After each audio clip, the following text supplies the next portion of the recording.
continuation of the lectures that we have delivered so far via this platform, LitMania Literature. But then, in the meanwhile, before this UGC-NET, there was a long gap because we, the scholars, we were also busy with our work and the hectic schedule. Because of that, we were not able to organize such sessions. So we are back with such sessions that will help not only the UGC aspirants, but the NEET aspirant student, but also the people or the student who are preparing for any competitive examination, or they are pursuing their graduation or masters. So these lectures will help you a lot in that course. So now let me introduce you to the speaker, Archana. Archana is the PhD scholar at the English and Foreign Language University. She is my classmate here actually. And when someone is from EFLU, you do not need more introduction or anything to tell about them, because EFLU itself is a kind of mecca when it comes to literature. So, without further delay, I will hand over the session to Archana. Archana, you can present your, yeah, your screen is already visible. You can go ahead. All the best. Yeah, thank you, Shahrukh. Friends, am I audible? Yes, you were audible. Yeah, thank you so much. Shahrukh, I think your mic is on, so my voice echoes. Yeah, thank you. Yes.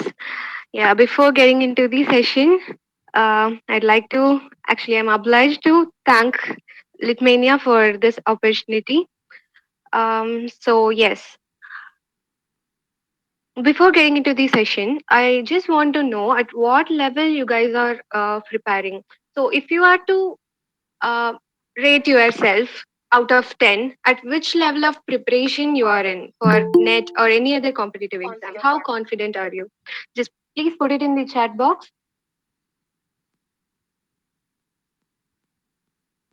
Can I get few responses? Yes, yes. Oh, don't feel bad for 4. 3? Yes. Okay, guys. Thank you. Thank you for your response. Let me be honest. Even myself, if you ask me to rate my preparation, I'll rate it not more than 5.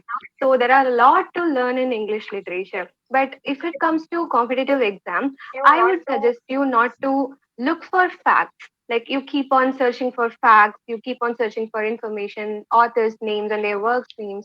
You try to upload all those things in your head. But in my case, which helped me is to understand an author. It helped me a lot in net exam. Yes. Before that, I used to read a lot of authors' names and their work names, and I couldn't remember everything. It is impossible. We are humans, right? So I started to learn their stories, their lives.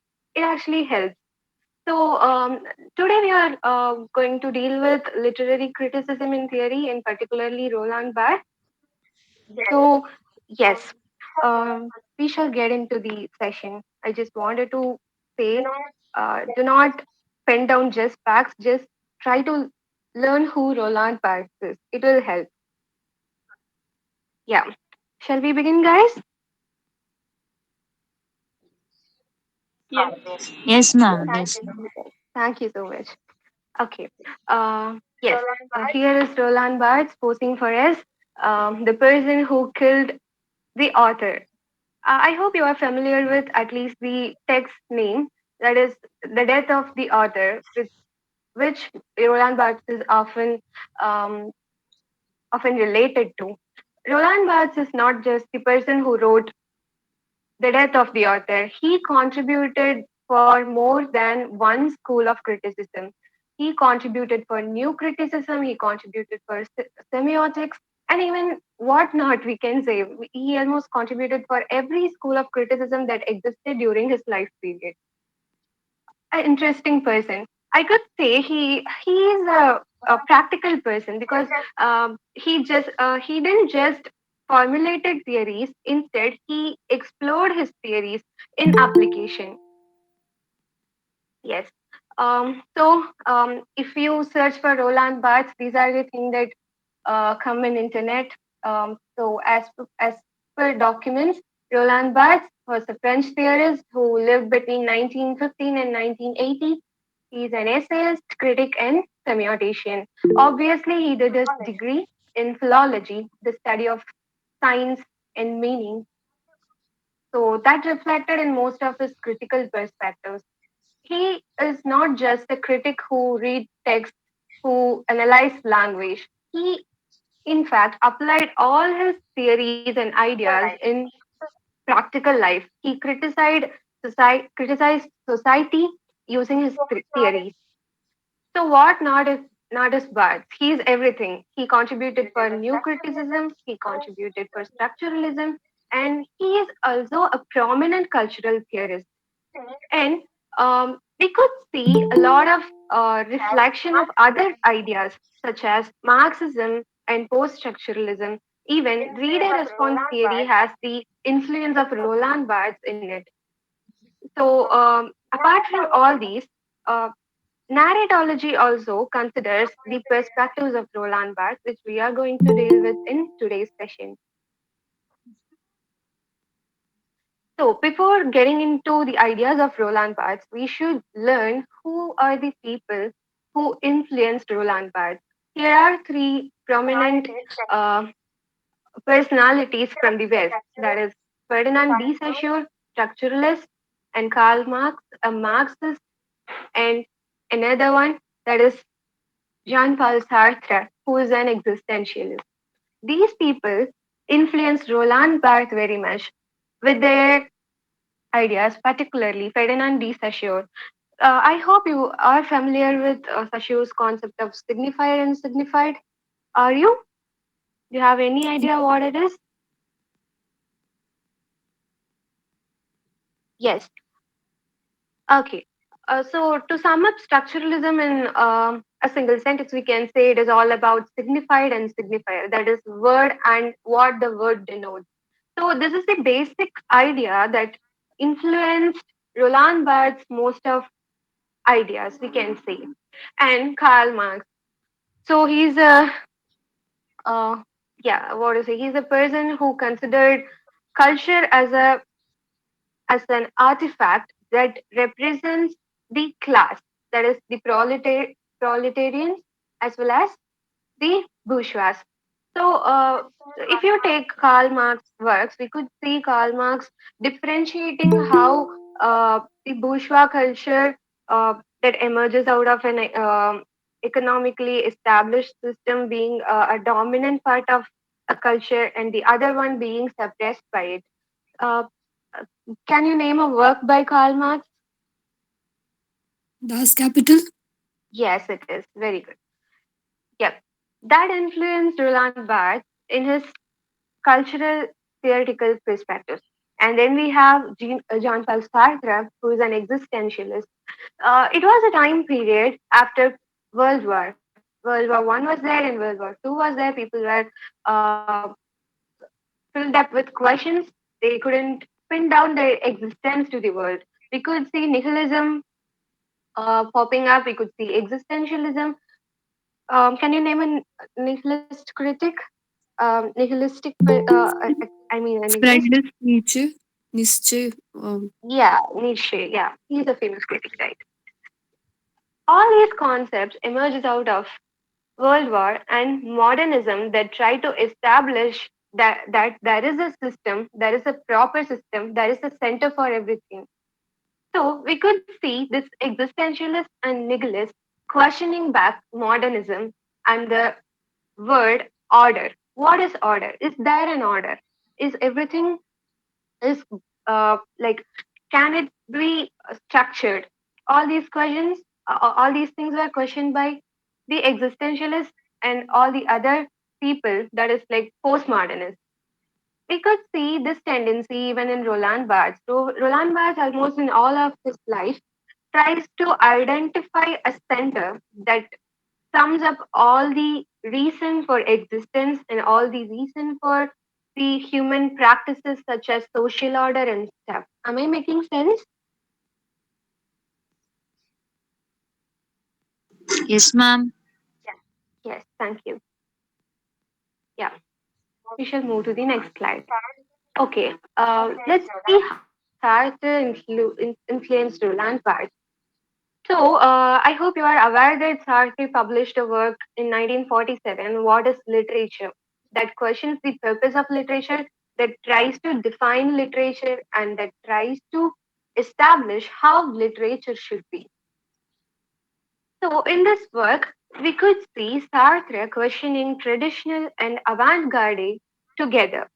So, we could see avant garde is a movement that emerged against traditional literature or any art form. But here, Sartre questions both of them.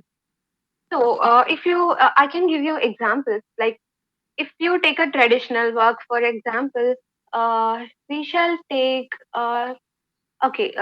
Christopher Marlowe's Dr. Faustus or any of the Elizabethan plays. We could see the audience were mere spectacles.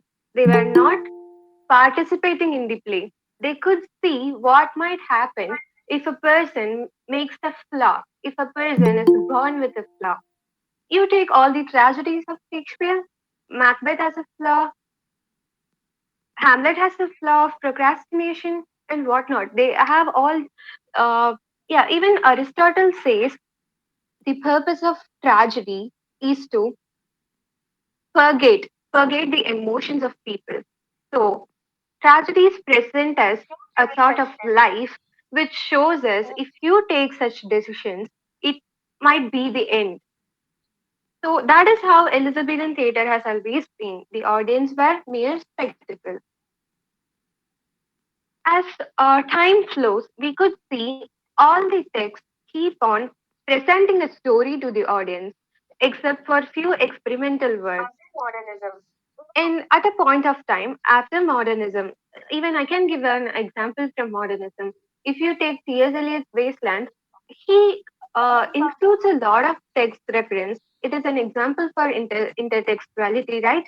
He gives a lot of references from Thomas Middleton in his Wasteland, and that's how people were presenting their ideas, presenting their creativity. But avant-garde emerges against that. Avant-garde includes the audience in the structure of story. But what Sartre tries to say is, in the movement of avant-garde, people started to experiment new ideas in new forms. They created postmodern fiction. They created movies without a fourth wall. Yes, just a second.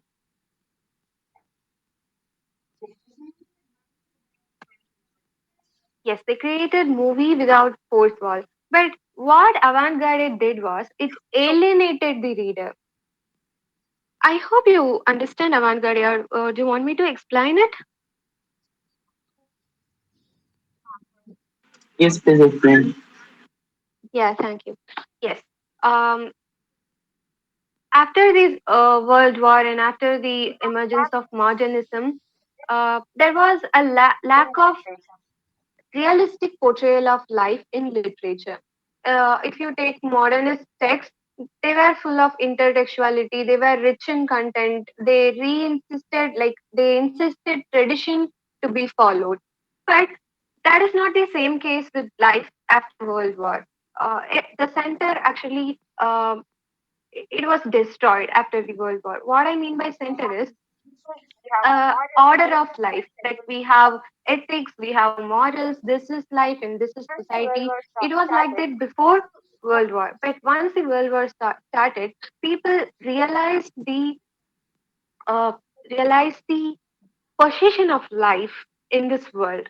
So they started to question their existence. They started to feel nihilistic. They were unaware which to be followed. They questioned God. They questioned their entire life. They questioned what is nationalism. After all the murders and all the uh, trauma that has been conveyed through the World War. So after that, many artists emerged with realistic portrayal of life in a different form. They rejected the traditional form of literature. They created more works based on their own creativity, based on their own interest, based on the content they wanted to share. Have any of you read like 100 Years of Solitude? Yes, yes, I have read that. Yeah, we could see Gabriel Garcia Marquez including magical realism in that text. If you extract that magical realism out of this text, there is nothing in this text that could be enjoyable. There is no linear story. There is no a hero being born, hero having his journey, and hero dying. There is nothing like that. But there is the story happens in that magical realism. So, avant garde is a form of literature. It was a movement that insisted on unique creative literary works or any kind of art. I hope you understand now. But what Sartre tries to say is you include magical realism in your text, but is it subjective to the reader? Can the reader feel your text? That is what the question is. If you take up Catch 22, a kind of a dark comedy war narrative, I can say that we could see the narrator trying to express his trauma in a creative way through making it a comical kind of narrative. I'm much into drama. That's why I'm getting examples from that. Yes, we could see that.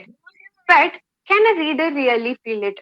If some of you are reading a text that is about World War, that is not a linear narrative, that does not express the actual feeling, but mere dark comedy, would you able to empathize with the character? That is what Sartre is asking. Literature's main purpose is to make people empathize others and have a subjective connectivity with others. So traditional and avant-garde movement doesn't care about the readers. That is what Sartre and Roland Barthes understand. So here, after being influenced by Sartre, Barthes comments that only the form and style of avant-garde and traditional literature uh, does not care about the readers. So what he's trying to say is take up the Shakespeare play, take up Gabito's 100 Years of Solitude. Okay, Gabito is the pen name of Gabriel Garcia Marquez. It cannot be a pen name, but it is how he is, and is, what is he? He's called in his circle. Okay, yes.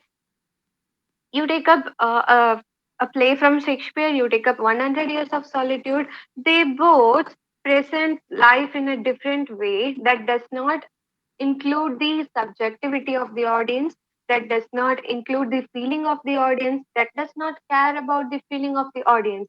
It is just a presenter, and the audience is just a spectacle there.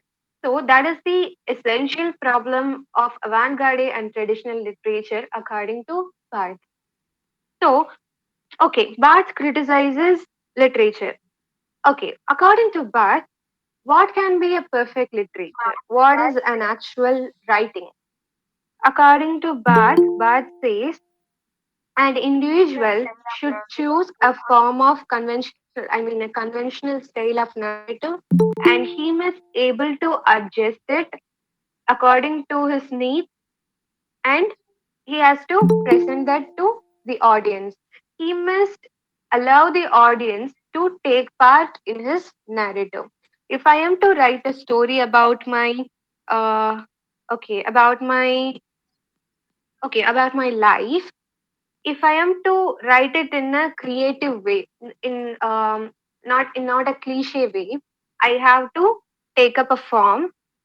I'll take fiction. In the fiction, I'll try to manipulate the form into non-linear narrative. Generally, fiction is a linear narrative. I can make it as a non-linear narrative, or I can make it as a magical realism.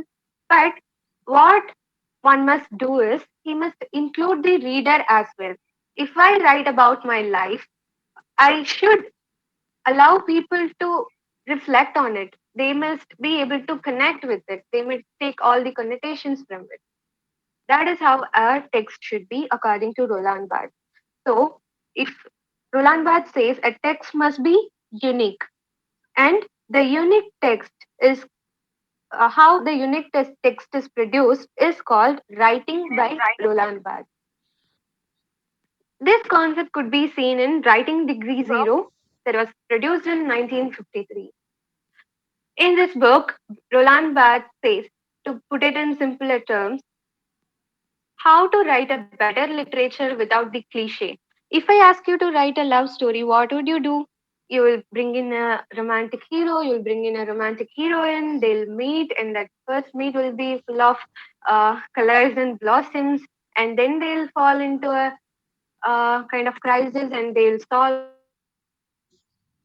and they get separated. This is the cliche of a normal romantic love narrative. But what Roland Barthes try to say is make it unique. You need not like keep on to the cliches. So if I ask you what love is, you will give definitions that so far you acquired from all the movies, books, and looking at your friends, and even in your own life. We have the notions that are so established about love. That is not the same. That is not reality. That is so different. A movie might end in 3 hours and books might end in like a few days after you read it. But life is what we live now. So a writing should convey reality, and it must be subjective. Subjective to the reader. You have to remember that. So Roland Barthes insists on the role of reader more than the role of author. An author must present, the reader must either enjoy it, either feel it, or he must live in the text. So that is what writing degree zero, without leaning to any of the cliches, without leaning to your own, like what to say, your own uh, ideas. A writing must be objective at the same time subjective.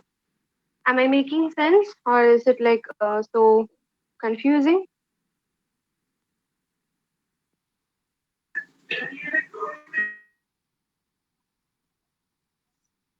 Shall I take it as an S? Shall I move to the next slide?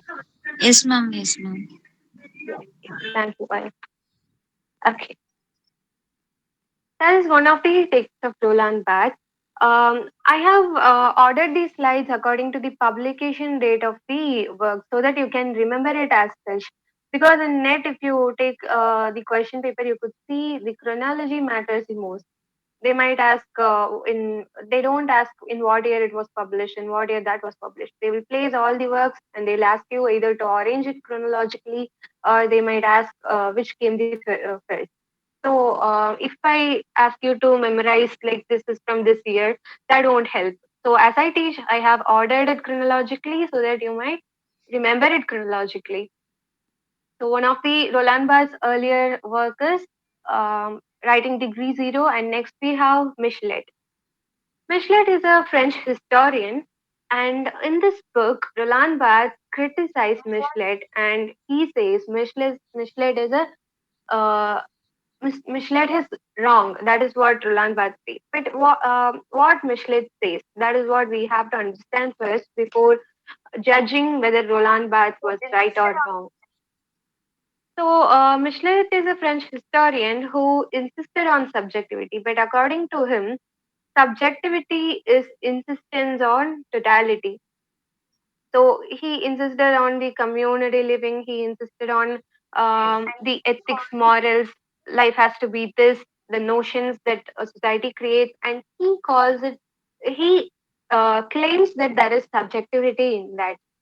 Of course, we can say that wrong. Even if you compare it with current situation, the life is different, and the society that spreads in front of our eyes is totally different. We have our own subjectivity. We keep it as a diamond that we found, but it is totally what to say. It cannot interact with society in a healthy way. Yes. So Roland Barthes says Michelet is wrong. So here is a quote from Roland Barthes Michelet.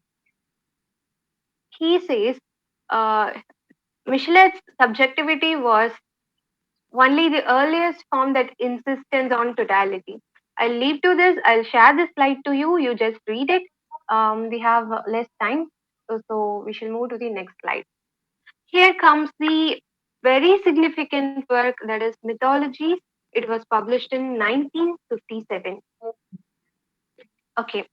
Uh, this work contains Roland Barthes' most significant concepts. Let me explain it. But before that, we have to understand the text first. This is a text that was produced out of structuralist influence, we can say. We brushed upon signified and signified, right? Um, Here, Roland Barthes applies that to culture, applies that to society. That's surprising. He's a theorist who applies linguistics to culture in society. Okay, it was the time when people started to question the bourgeois culture, what to say, the dominant culture.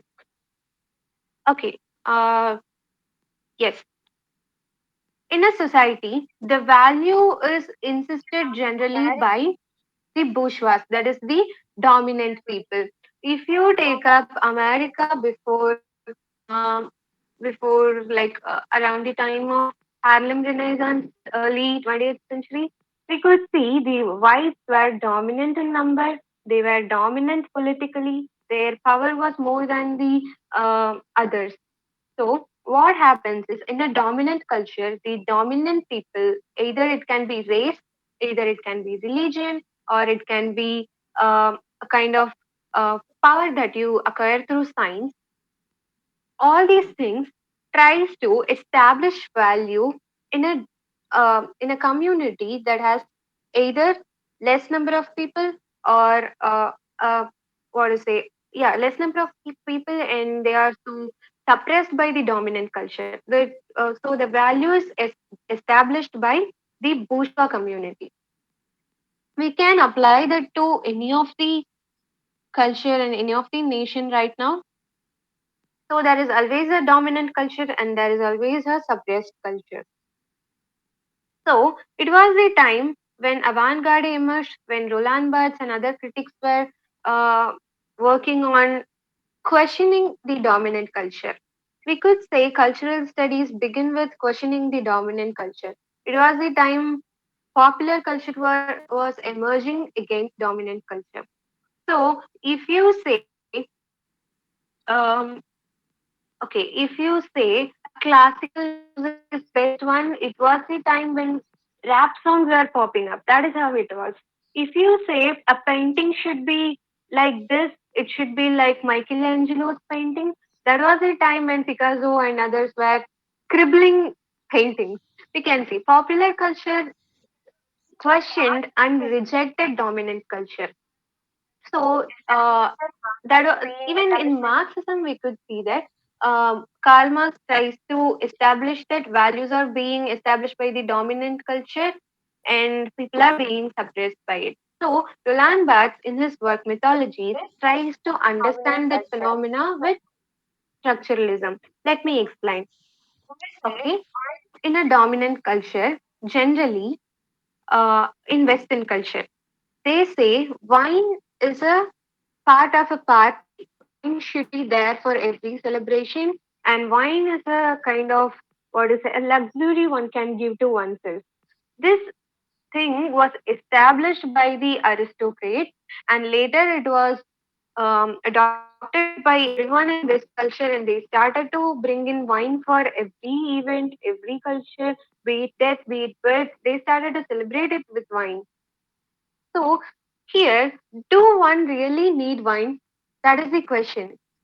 That we can apply even in what is it, contemporary life. Generally, we say like, okay, okay, if you take our culture, we say that what is it? Let me find an example from our culture. Okay, now we think tattoos are cool and we put on tattoos. But do we really need tattoos? Is it your own opinion? Is it your own wish? That matters. Are we being influenced by culture that insists that tattoos are good, tattoos are best, tattoos are cool? So if you want to put a tattoo, it should be your own wish, na? But what happens is in a culture, a particular value or particular artifact is being praised as the best one and being praised as the only cultural what to say, only civilized thing we can say. Even the whites did the same to us when when we were being colonized. They said sitting on a table is the civilized way of eating, and using a spoon is the civilized way of eating. Why can't we eat with our hands? That is the question we had. So the dominant culture then was the colonizers, uh, that is the England that colonized us. We are the colonized, the suppressed culture who rejected our own, and we started to adopt to spoons and tables. It is okay. It should be our own personal wish. But a dominant culture pushes us to do something. There comes the problem. So what Roland Barthes tries to say is, in a dominant culture, there is a myth which is being attributed to a form of lifestyle. Okay. Uh, yeah. Okay. We drink protein powders to be healthy, don't we? We do that, but we can be healthy in any form we want. But we are easily getting attracted to the through the advertisements, which says six pack is cool. Is it really six pack cool or a fit body is cool? That is the question. So Roland Barthes says an advertisement is a medium where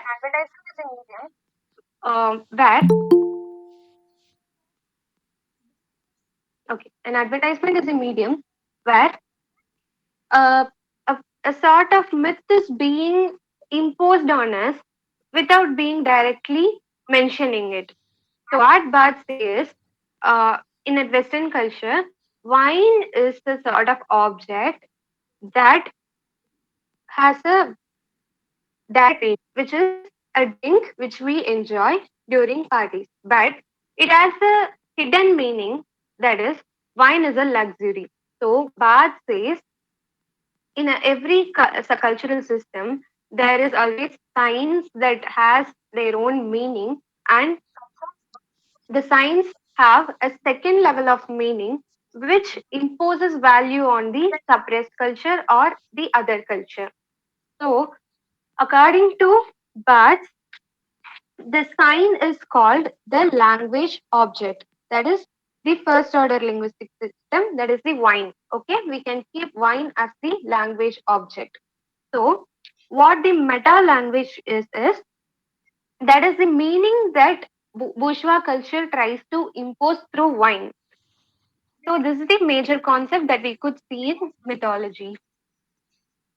So, uh, we see being compared with culture, and we get a idea that any cultural artifact or any cultural practice is a sign that has a hidden meaning of bourgeois culture. Yes. Shall we move to the next slide?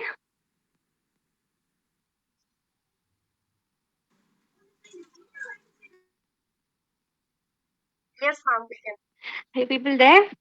Or is Yes, it ma'am. Yes, too much ma'am. to take in? Yes, ma'am. We can move.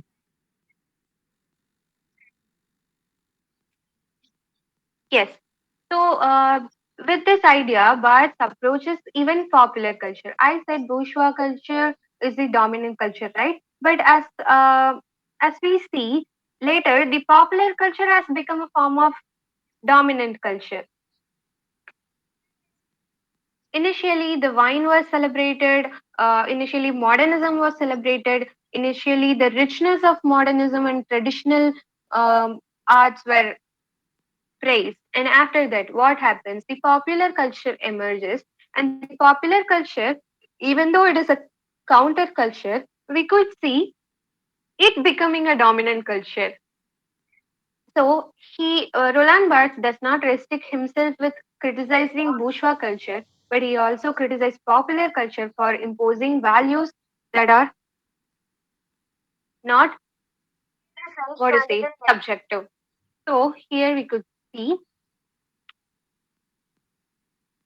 here is a French magazine that was highlighted by Barthes in his work. This is a French magazine where we could see uh, an African wearing a French uniform. The African has his own identity, but we could see the dominant French notion is being imposed. The magazine is a French magazine which has no right to decide the uh, what to say, the position of an African. The African might not feel the same towards the French nation. But here we see the French magazine portraying an outsider to be praising their own country. So, magazines then were kind of a popular cultural medium through which people question the traditional culture.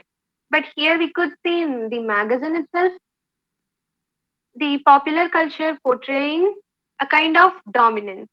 So, this is the question of Roland Barthes.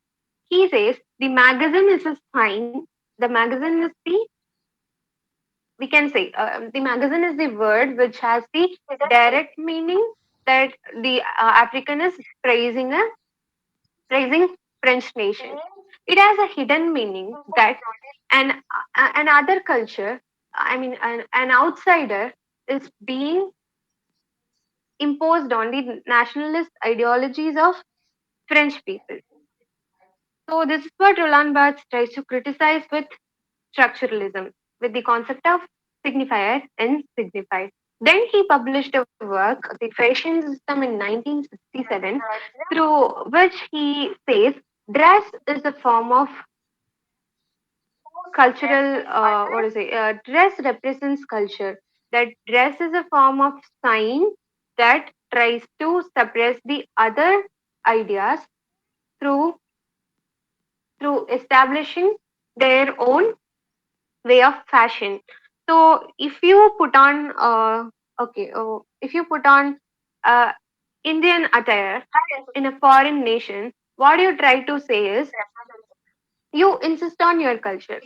If they do the same, they are insisting on their culture. So dress is a form of cultural representation, and we could see there is an adulteration of science in fashion system. So Barthes has also criticized the fashion system with reference to structuralism. And then this happened. So throughout Barthes' life, we could see that Roland Barthes doesn't have a kind of, like, he couldn't place himself with one theory. He tries to question society. He tries to question lifestyle with the popular theory that existed then, that was structuralism. Then we see post-structuralism emerging, and Roland Barthes thinks, hey, this is also right. So that is what happened. Initially, Roland Barthes tries to apply structuralism to his ideas on culture. But after that, what happens is when post-structuralism emerges and questions if there is a center, if there is a signifier that is solid and that has a number of meanings, we could see Roland Barthes thinking the same. Should there be a center? So in post-structuralism, we could see both signifier and signified are being, what to say, they are infinite, they cannot be solid, they cannot be constant. Signifier changes, signified changes. Before 2 or 3 centuries, apple meant a fruit. Now apple means a phone. So even the signifier changes, the notion of signifier changes, and the meaning also changes. After that, Roland Barthes visits Japan. There he gets a kind of epiphanic moment for him. He could see that in Japan, those people doesn't care about a center where they can push all the values in it.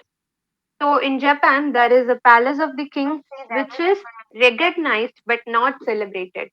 But when it comes to London or United States, we could see there is the White House or the Buckingham Palace, it is celebrated as the center of power. But in Japan, they rejected it. The center is being rejected in Japan. After seeing that, Roland Barthes realizes that there is no need for a transcendental signifier. Transcendental signifier means you need not have a signifier that is constant. So, after realizing that, Roland Barthes he considers his own ideas again, and he almost like rejects few of his ideas and move on to post-structuralism. Here comes the famous work, that is The Death of the Author, which was published in 1967. Yes, the influence of Japan visit and post-structuralism is so apparent in this work. Here, Roland Barthes says the role of author ends with the last page. The role of author when he completes the work is done. He has nothing to do after that. It was a time when people were celebrating authors, people were celebrating what to say, the historical aspects of the author.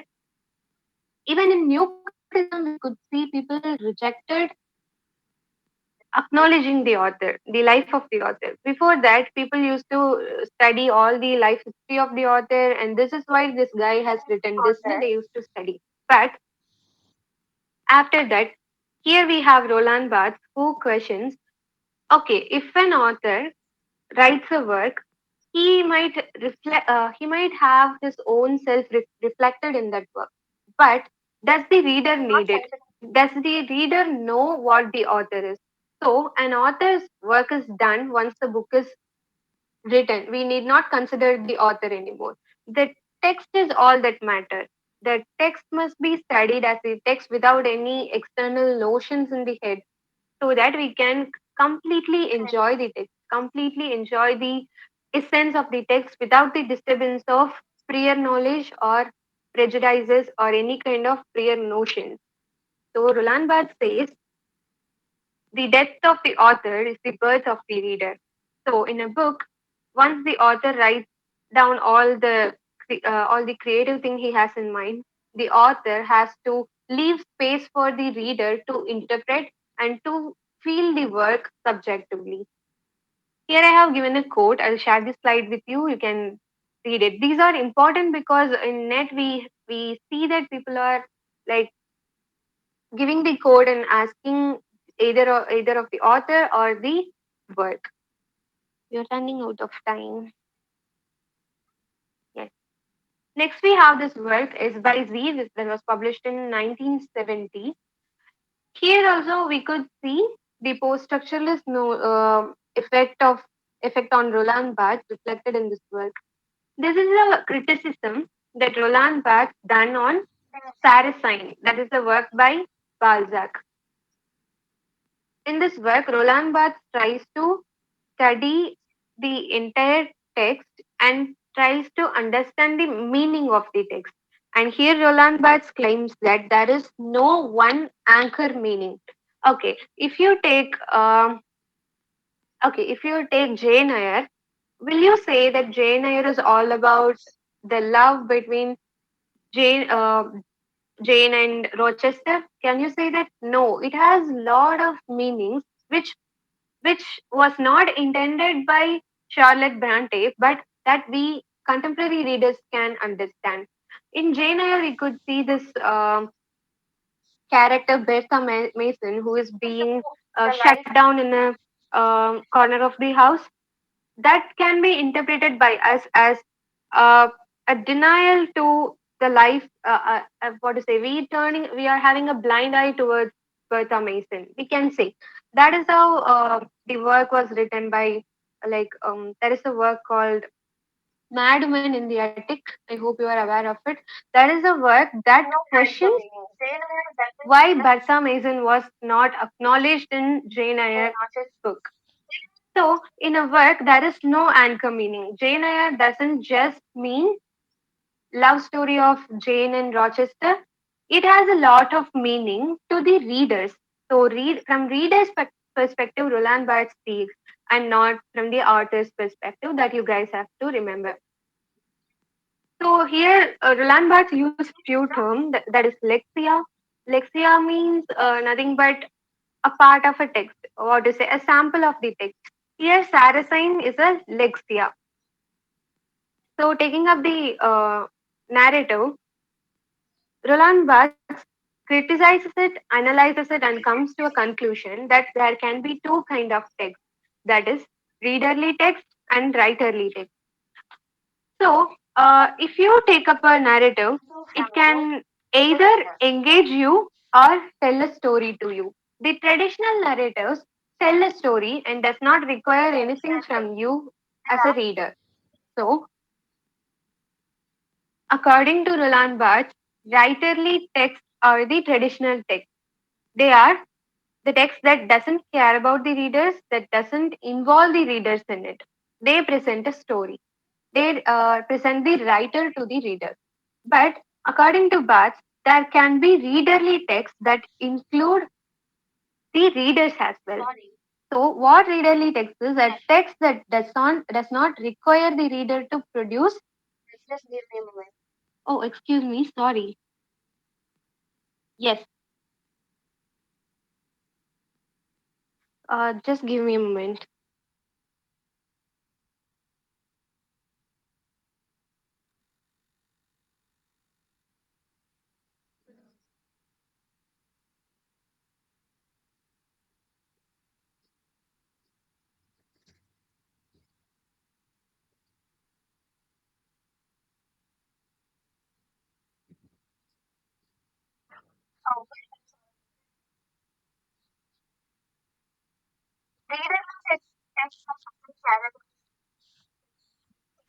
Oh, guys, I'm sorry. I just confused the concept. Sorry. Yeah. Readerly text is a text that doesn't care about readers, that just involves reading and not an active meaning production. You can just read a text, you can just enjoy it, or you can just cry over it. That you can do. That does not involve you to be a part of meaning production. But if you take writerly text, please note writerly text. In a writerly text, a reader is an active participant. If you take up what is a kind of thriller novels, there are many suspenses kept for us. It keeps on going and it is not directly revealed. Only we have to connect that ourselves and we get the sense of like the suspense being revealed. So such kind of texts that demand readers' participation, demand readers' active meaning production are called writerly text. I'm so sorry, I just confused. Writerly text is the text that demands active meaning production. And in this text, S by Z, Roland Barthes established five major codes in it. This is so important, and even in this year, there was one question from this five major codes in net. We shall see that. Barthes took this Saracen text and uh, he kind of split the text into 61 units with which he tried to understand meaning. So after analyzing it he could find five codes in a text. So these five codes are here: hermeneutic code, pro-aretic code, semic code, symbolic code, and cultural code. Yes. After analyzing the text, Roland Barthes says that Saracen is a readerly text that is linear and that does not require reader to be active, that does not involve reader's subjectivity, but just a traditional text. And a writerly text shouldn't be like Saracen. And let me explain what these five major codes are. Here are hermeneutic code, poetic code, semic code, symbolic code, and cultural code. They are pretty simple. So hermeneutic code is nothing but the mysteries in a text. If you take if you take Sherlock Holmes, we could see the story is building up, which we call a kind of raising action. The knots are being made, the things are slowly getting, like the puzzle pieces are spread in front of our eyes. These are called hermeneutic codes in a text. This can be applied to any kind of text. So you can take a romantic novel, you can take like a thriller novel, you can take a simple short story. In every story, we could see a rising action being made, which delays the end only to give us a suspense or a kind of relief or a kind of happiness while finishing the book or the short story. So this hermeneutic code is nothing but the mysteries in the text, and pro-aretic code is nothing but the way little events are portrayed in the novel. If you take Jane Eyre, we could see in a scene the mad woman, that is Bertha Mason, roaming around in Rochester's room, and she roams around in the house, and Jane Eyre could see her, and she immediately vanishes. So there is a scene where a madwoman roaming around in a house like a ghost, and it has nothing to do with the love story, the love of Jane towards Rochester. But it plays a major role by the end of the novel, where we understand that Rochester is already married. So proartic code is nothing but the narrative drive. The little events, the sequence that is kept in the narrative is called proartic code. And then we have semic code. Semic code is nothing but the connotation. Okay. Okay. If you take Janet Winterson's Oranges Are Not the Only Fruit, we could see the representation of LGBTQ in it. That is a connotation in the text. That might be a story of a person loving another, that can be of any gender, but we see it is an establishment of right of an individual that is indirectly conveyed through the work. So semicode is nothing but the meaning, that is the connotation of a text. And then we have symbolic code. Symbolic code is nothing but the structure of the text. We can take examples from Dalit narratives. Dalit narratives have a certain kind of like what to say, certain kind of objects or representation in them, and they are nothing but symbols of their representation. Okay. If you see swastika, you relate that with Nazi immediately. So a symbol always relate it with something that can be seen in many texts. If you take book thief, we could see a kind of illustration in that. In that illustration, we could see a person is being chased by a lot of swastikas. What does it mean? It conveys that the power structure, the dominant power structure, forcing someone to have a life that is abnormal, that is not normal, that is not peaceful. So every text has symbols in it. And then we have cultural code. If you read a novel, you understand it with the notions of your culture. That is what to say, culture is a part of ourselves, we can say. If you remove all the cultural notions, that will be different, but we are made of cultural notions, we are made of cultural values. That can be any value, dominant value or a value that is popular or a value that is of your own, but cultural value is something that cannot be separated from us, from an individual. So if you read a text, you understand with your cultural background, so the audience knowledge matters. So these are the five quotes. These are the five quotes that Roland Barthes identifies in a text, and this is so important, guys. This might come in questions. Roland Barthes is present in all the net question papers, I can say. So with the 561 units that Roland Barthes gets from S by C, we get 561 units of meaning that Roland Barthes tries to sort with this kind of code. And next we have introduction to structural analysis of narrative. This is a work that was published in 1975. I'll rush through because the major concept has already been covered. Can you guys give me a 5 or 10 more minutes, please? Sorry, I cannot finish it on time. Roland Barthes has a lot in him. Sure, Okay, ma'am. ma'am. Can I? Yeah, thank you so much. And we have here we have this work. In this work, Roland Barthes says a language is just a tool of a text, but the narratives matter the most. So, if you take up a text, there are many structure of sentences. A text is made of a lot of sentences, but all these sentences make a longer narrative, and one must focus more on longer narrative. And he says there are three hierarchical level in a text, and they are functions, actions, and narratives. They are pretty simple, guys. They are nothing but an analysis of a text. Like if you take up a text, function is nothing but the character trait of the character, we can say. If you take King Lear, he is blinded by affection, we can say. If you take any favorite characters of yours, that we can define them with a particular character trait. Yes. So a function is nothing but the characteristic trait in a person present in a narrative. And action is how the character works. I can take Hamlet here.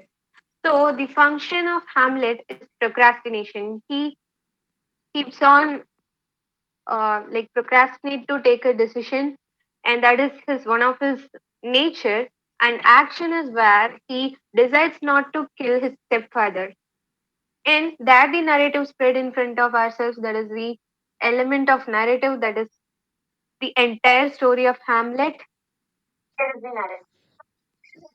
stuck in ambiguity whether to kill him or not, whether to question his mother or not, and there he dies at the end of the play. Here is the narrative. So, function, action, narrative are the three hierarchical level according to Roland Barthes. So, here comes another concept that is associated with Roland Barthes, but it is not original concept of Roland Barthes. Here, he talks about doxa and paradoxa. So, yes, as we already saw, language, object, and meta language we dealt with, right? That is what doxa and paradoxa is. Doxa is the dominant culture, and paradoxa is the counter culture. If you say you shouldn't, if someone say you shouldn't wear jeans, you question them by wearing a jean. So here doxa is you should wear jeans, and paradoxa is you shouldn't. I'm to wear jeans. This is my culture. This is how I wear. This is my dress. This is my decision. So that is how it is. Doxa and paradoxa is similar to language, object, and meta language.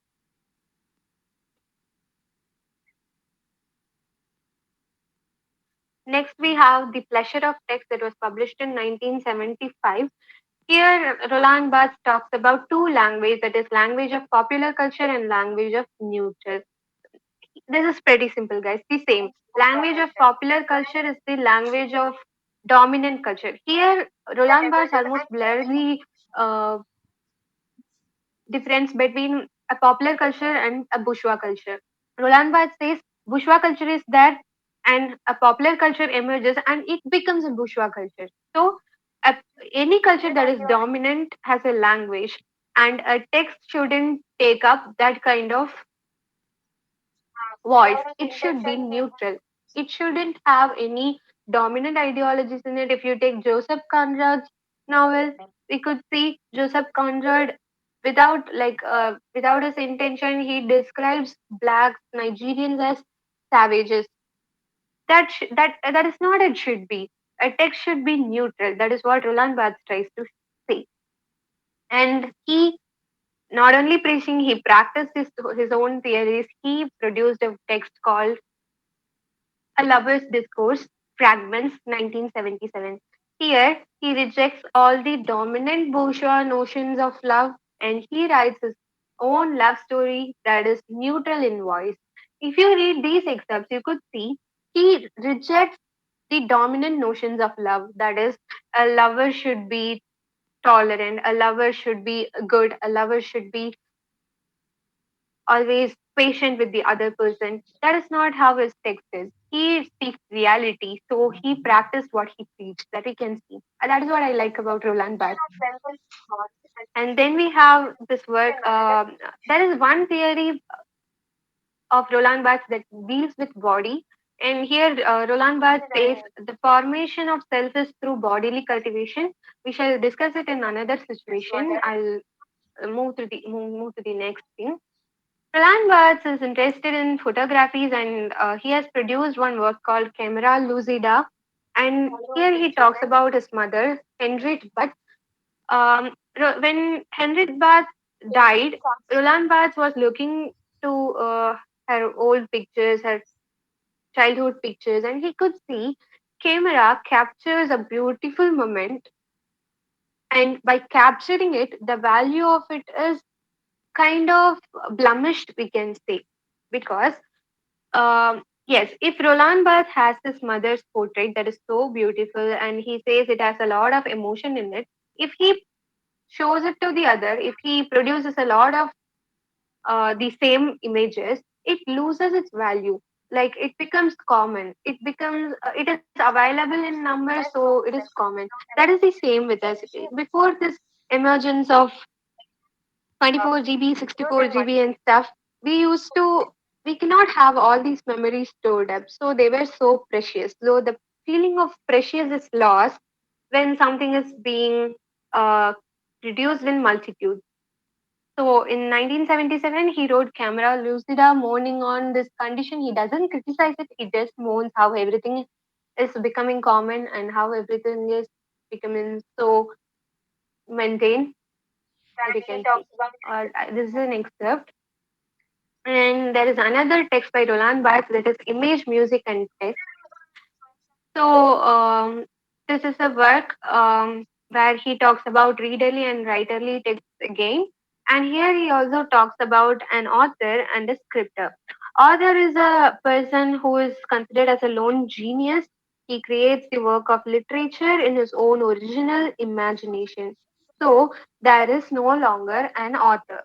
An author is no more a genius. He is a person as the reader himself. So a scripter is a person who combines the pre-existing text. For example, T.S. Eliot. He combined all the existing traditional text into his wasteland, the precious wasteland of T.S. Eliot. So here T.S. Eliot is not an author but a scripter. That is a difference imposed by Roland Barthes. All these examples are not given by Roland Barthes. That is, I am trying to explain it to you with it. Okay. Uh, Yes. Next, we have an anti-autobiography of Roland Barthes. Roland Barthes wrote an autobiography that is called Roland Barthes by Roland Barthes, which is an anti-autobiography. That is funny, right? And then it is said that Roland Barthes is a homosexual, and that has been revealed through this posthumous collection, Incidents, which was written in 1987. And Suzanne Sontag is often related with Roland Barthes. She is his kind of student, and she produced a work in 1982 that is a Barthes Reader. Yes, that is it. Thank you for your patient listening. I would love to have your questions, and I'd love to have your feedback. Yes, can I get some emojis? Did you like this lecture, or it was so vague?